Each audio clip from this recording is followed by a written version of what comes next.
Whilst there's plenty of titles at Gamescom that are readying for a massive bun fight in the coming months, there's one title that's looking set to kick 2012 by storm. It's Dishonored, and guys, we're here to talk about today, but tell me, what is Dishonored? Dishonored is a first-person immersive action game where you play a supernatural assassin in a retro-future world, and the game mechanics are kind of special because you can combine them in ways that feel creative. You can put together your own combinations that we didn't even predict. Yeah, good. Can you also just elaborate on the setting then? Because I understand that you've drawn various elements from various places. Yes, originally we started with being inspired by London, 1666. We went really historical. And then after a while we started to add some layers of fiction to that. So we went with what-if stories, you know, and we invented a different industrial revolution based on whale oil. So then we could work out our gadgets around this kind of energy, and then we pushed it forward, so it went more like into 1900s. So now at the end we have a world which belongs to us. You know, it's not derivative of anything really.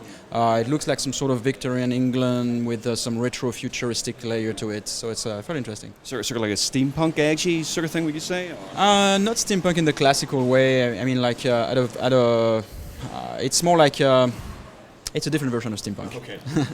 But with that setting, does that define the construction of the weapons, of the enemies, of the characters? Right, yeah, we use that setting to then justify everything, like that is part of the gameplay, including the enemies and the gadgetries and even the powers. I mean, we have supernatural powers, and so we've added that layer of like to explain how the supernatural world works into our game. Okay, FPS, assassinations, like you said, how does that operate? Yeah, so Dishonored is a game that can be approached as a very high-paced action game where you can show up at the gate, blow in the doors, kick everyone's ass, let all the alarms sound, leave a trail of bodies, or you can literally play the game with no one seeing you from beginning to end, sneaking, hiding, using trickery, using your powers to stop time or short-range teleport or possess a fish, you know, and swim down the river, right? So it is very scalable in terms of how you approach it and what the pacing is. Well, what that means, because we're so dedicated at Arkane to first-person games, it means that the team had to work up a melee combat system from first person. We have dual wielding, so you can use weapons and powers in the left hand and a sword in the right hand. We have a wide array of movement modes like slide and lean that are critical for feeling like you're in the body, right? We have mantling instead of just jumping. You know, we have sprint. We have all these things that you can combine. And then further, like we have parry, block, assassinate, drop attack if you fall from above. And you mix all these things together with the powers, and you can't have all the powers, right? So you have some subset of them, and all the ways that you can upgrade your character. Then you mix it together with our non-linear mission flow, where like within a given mission, there are many different pathways to the goal, and it really feels like you're authoring your experience. So, you know, doing all that from first person, doing stealth from first person, doing melee combat from first person, it does require a very different approach, and it took a lot of iteration and a lot of experience. But the team, you know, Raf's games, for instance, Arx Fatalis is a good base for like, you know, very cohesive world design and first person with RPG features. And Dark Messiah was their follow-up, and it, you know, they learned a lot about doing first person melee combat. And a huge range of abilities to work through. How do you keep this all organic and connected to the character that you play?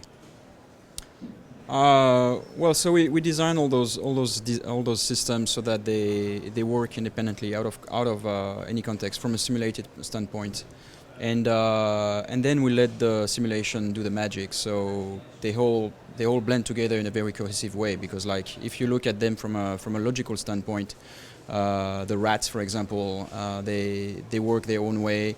And you know they're not like just an effect. They're like each of them have got their AI, swarm of rats. So like if they're not a big number of rats, then they stay away from the player. If there's a big number, then they approach the player or they eat corpses, but they stay away from light. So if they start following you, then you go into the light, and then they would attack any other character that would come close. So then some interesting gameplay, emergent gameplay can come from there.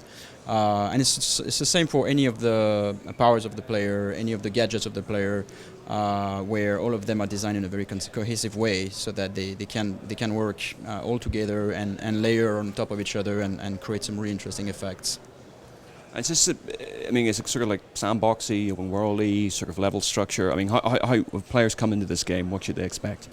We're big fans of handcrafted spaces, right? We want every space to feel lived in. Like, who was here an hour before I got here? Like, what was on their desk? How did they get to work? Is there a contiguous flow from where they live to where they eat dinner to where they work? We really think about all those things. And if you look at our past games like, Deus Ex or Arx Fatalis, you can see that sort of dungeon mastering love of the spaces is what we're into. And, oh God, I forgot the question. Sandbox. Oh, yeah, sorry. So it is a linear sequence of missions with visits to your home base in between. However, our goal is within that mission, within any given mission, it is very multilinear. You can go over the rooftops, you can go through one street or the other, you can go around behind the building, you can go through the upper floor window, you can go through the roof hatch. You can literally possess a rat and follow little tunnels that only rats can get in. You can, like I said, possess a fish and swim through the river. And, you put all these pathways together and just turn the player loose with these powers and this very analog AI that may or may not see you in the distance in the darkness. And it starts to feel very exploratory. So where are you guys at the moment in terms of development?